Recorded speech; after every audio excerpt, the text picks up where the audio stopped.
이 영양제를 먹었더니 안경을 벗었다. 뭐 드립 렌즈를 더 이상 쓸 필요가 없었다. 안타깝게도 0.05%로 만들어진 아트로핀 안약은 없습니다. 희석 아트로핀을 점안한 경우에는 근시 진행을 한 50% 정도 감소시킬 수 있었다고 해요.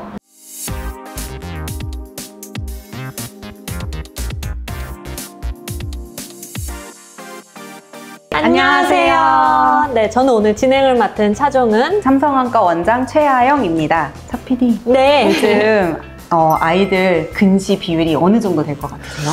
근시 비율이요? 글쎄요, 네. 한 20%, 30% 정도 되지 않을까요? 아닙니다.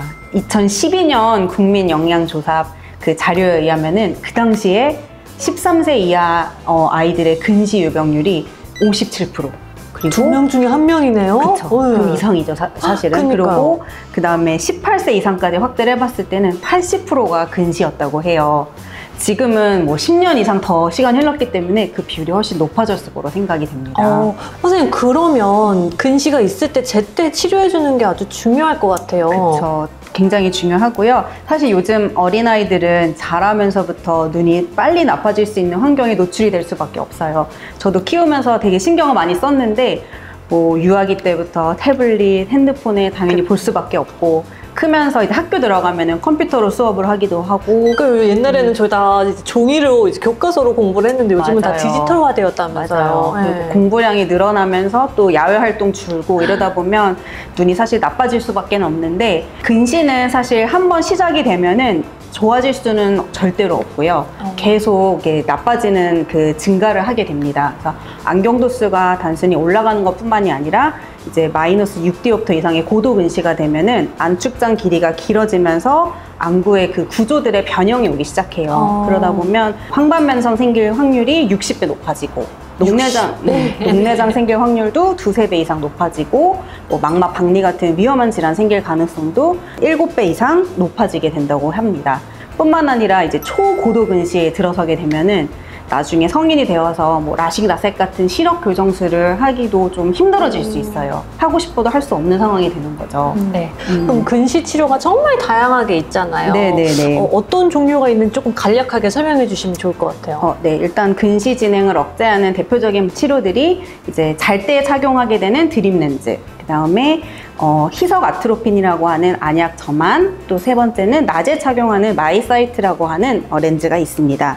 그 중에서 이제 드립 렌즈랑 마이오가드, 그러니까 희석 아트로핀 안약은 저희가 오랜 기간 임상에서 경과를 봐왔던 치료고 아톰 스터디, 램프 스터디 같은 전 세계적으로 시행한 대규모 연구로 이제 검증이 된 치료라서 근시 진행 억제 효과가 충분하다고 보여지는 대표적인 치료입니다. 선생님, 최근에 SNS 보니까 이제 그 영양제로 좀 근시 억제 치료 효과를 볼 수 있다는 그런 광고들이 많던데 맞아요. 좀 영양제 도움을 받아도 되나요? 그러니까 어머님들도 많이들 물어보는 질문인데 그리고 저도 사실 이렇게 막 뭐 보다가 광고가 뜨는 걸 봤어요. 이 영양제를 먹었더니 눈이 좋아져서 안경을 벗었다. 뭐 드립 렌즈를 더 이상 쓸 필요가 없었다. 뭐 이런 종류의 광고를 본 적이 있거든요. 자극적이긴 하네요. 근데 결론부터 말씀드리면 영양제가 근시 치료를 해주지는 않습니다. 그러니까 영양제 그 성분을 보니까 이제 뭐 루테인, 제아잔틴과 같은 황반의 중요한 영양소로 구성이 되어 있는 영양제인데 필요한 영양소니까 섭취가 뭐 더 나쁠 거는 없죠. 도움이 될 수는 있어도 뭐 근시 치료 효과가 있거나 근시 진행을 억제해주거나 이런 효과는 전혀 없습니다. 그래서 영양제는 영양제일 뿐 치료제가 되지 않는다 이렇게 말씀드릴 수 있을 것 같아요. 네. 그럼 여러 치료 중에서 선생님께서 이 마이오가드를 적극 이제 추천하시는 이유가 조금 궁금해요. 이제 마이오가드가 근시 진행을 억제하는 기전부터 말씀드리면 이 아트로핀 점안을 하게 되면 과도한 조절을 조금 줄일 수가 있게 되고요. 또 눈의 길이가 증가하게 되는 이제 주 원인인 망막과 공막의 섬유모세포에 직접 작용을 해서 그 공막의 근시화 진행을 억제해주는 기전을 통해서 이제 근시를 빨리 진행 안 되게 막아주는 역할을 합니다. 근데 효과는 드립렌즈나 아니면 다른 이제 근시 억제 치료에 비해서 어느 정도 더 좋아요? 드립렌즈도 그렇고 이 꾸준하게 희석 아트로핀을 점안한 경우에는 근시 진행을 한 50% 정도 감소시킬 수 있었다고 해요. 시력이 떨어져서 안경 처방이 필요하거나 드립렌즈가 필요한 경우에는 안경만으로는 사실 근시 진행을 억제할 수 없다 보니까 드립렌즈를 먼저 시도를 해보는 편인데 이제 4세에서 7세 같이 어린 유아들은 좀 협조가 잘 안 되거든요. 안 되는 경우가 있거든요, 드립렌즈가. 예, 혹은 또 초등학생이라도 겁이 너무 많아서 드립렌즈 착용을 거부하는 경우, 이런 경우에는 안경을 쓰되 이제 마이오가드, 요 희석 아트로핀 안약을 점안을 해서 근시 진행을 조금 억제를 시켜주고요.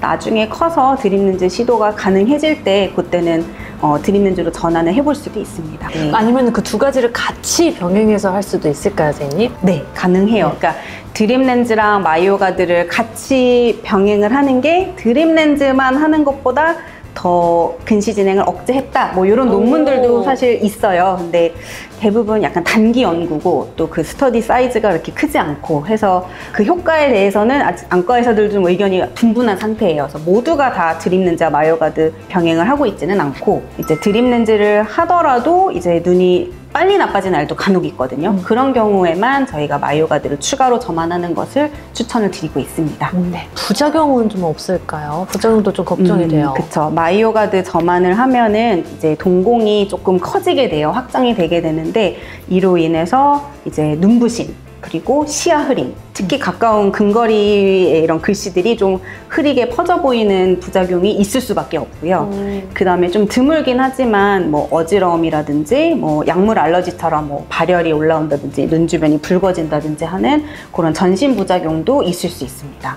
이런 부작용이 한 번에 바로 나타나나요? 아니면 좀 서서히 진행되나요? 보통은 한 번에 약을 넣기 시작하면은 곧바로 올라오는 부작용이고요.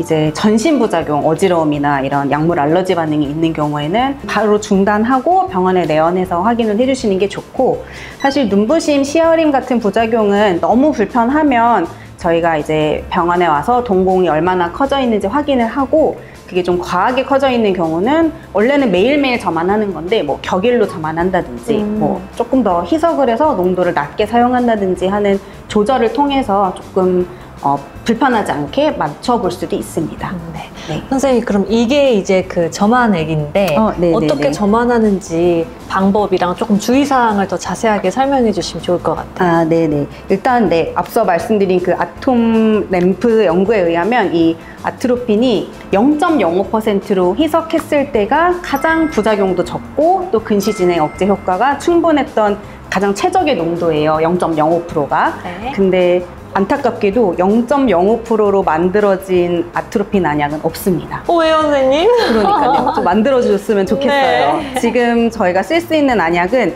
이제 사실 산동 혹은 뭐 질병 치료 목적으로 사용하는 이 1% 아트로핀 병에 들은 안약, 네. 아니면 이제 0.125% 아트로핀 안약, 일회용으로 된 거, 요 두 가지인데 이거는 조금 고농도거든요. 부작용이 있을 수밖에 없습니다. 그래서 요거를 희석을 해서 써야지 되는데, 이 병에 들은 거를 희석을 하려면 주사기로 약을 빼서 또 인공 눈물에 타서 이제 여러 번 점안을 하게 되는데 약간 오염의 위험이 그러게요. 있어요. 그래서 그렇게 추천드리지는 않고, 보통 이제 일회용 요 0.125% 마이오가드를 점안을 하되 바로 인공 눈물 2방울을 연이어 넣어주면은 그게 0.05%로 희석이 된다고 해요. 원래 안약을 두 가지를 이렇게 동시에 넣을 때는 저희가 하나를 넣고 이제 몇 분 지난 다음에 두 번째 걸 넣으라고 안내를 하거든요. 네. 근데 이 마이오가드를 쓸 때는 희석을 시켜야 되는 게 맞기 때문에 안약 넣고 바로 연이어 인공 눈물 2방울을 넣어주는 게 포인트입니다. 이 안약을 점안하고 난 뒤에 이제 전신 흡수되는 거를 조금 방지하기 위해서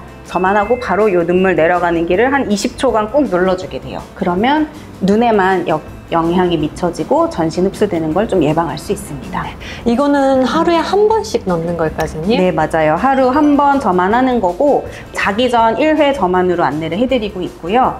눈부심이나 그런 시야 흐림과 같은 부작용이 심한 경우에는 이제 동공 그 크기 커지는 걸 저희가 병원에서 확인을 하고, 너무 과하게 커지는 경우엔 격일로 점안하도록 안내를 드리는 경우도 있고, 매일 점안하는데도 충분히 커지지 않거나 근시 진행이 빠른 경우에는 조금 농도를 높이기 위해서 이거 한 방울에 인공 눈물 한 방울, 혹은 이거 원액을 그냥 쓰는 아이들도 가끔 있습니다. 네. 마이오가드 약은 네네. 뭐 꼭 몇 년 안에만 써야 된다, 이런 좀 제한이 있을까요?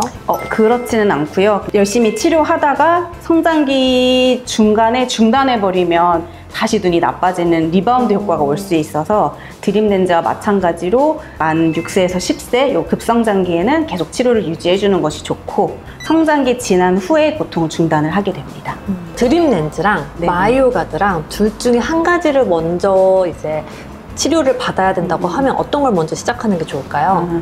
아이가 협조가 되는 상황이라고 하면은 드립 렌즈를 먼저 시도를 해봅니다. 왜냐하면 드립 렌즈 같은 경우에는 착용을 하면서 안경 없이 일단 잘 보이는 효과와 눈 나빠지지 않게 하는 근시 억제 효과가 두 가지가 다 있거든요. 이제 아들 키우는 엄마 입장으로 운동 많이 하잖아요, 남자아이들. 그쵸. 안경 끼고 운동하는 게 너무 불편한데 그거 없이 생활할 수 있는 그 장점을 너무 크게 이제 만족하고 있어서 이제 드립 렌즈 착용을 먼저 시도를 해보고요. 너무 어린 아이들 렌즈 착용이 힘든 경우, 뭐 약간 겁이 많은 경우에는 잘 보이게 해서 안경을 착용하되 마이오가드를 점안을 하면서 근시 진행을 조금 억제를 시켜주고 드립 렌즈가 가능한 나이가 됐을 때는 드립 렌즈 착용을 하고요.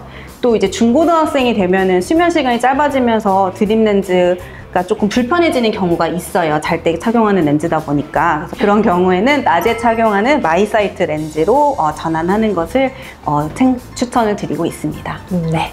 선생님, 그럼 마지막으로 이제 근시 때문에 이제 걱정인 부모님들께 한 네네네. 말씀 해주세요. 보통 아이가 잘 안 보인다고 하거나 뭐 영유아 검진, 학교 시력 검진에서 시력이 잘 안 나왔을 때 다들 마음이 설렁하실 거예요. 우리나라 아이들 근시 유병률을 보면은 뭐 우리 아이한테만 생긴 문제가 아니라 피해갈 수 없는 사회 현상인 부분도 좀 있는 것 같습니다. 그래서 마음의 부담을 좀 내려놓으셨으면 좋겠고 지금 말씀드린 것과 같이 근시 진행을 억제할 수 있는 다양한 치료들이 있으니까 뭐 병원에 와서 드립 렌즈를 착용을 해보시거나 그게 힘든 경우에는 맞는 안경 착용을 하되 마이오가드를 점안하면서 근시 진행을 억제해주거나 뭐 낮에 끼는 마이사이트 같은 렌즈를 시도해보시거나 이제 병원 상담을 통해서 아이에게 맞는 적절한 치료를 해주면 근시가 빨리 진행되는 것을 억제해볼 수 있습니다.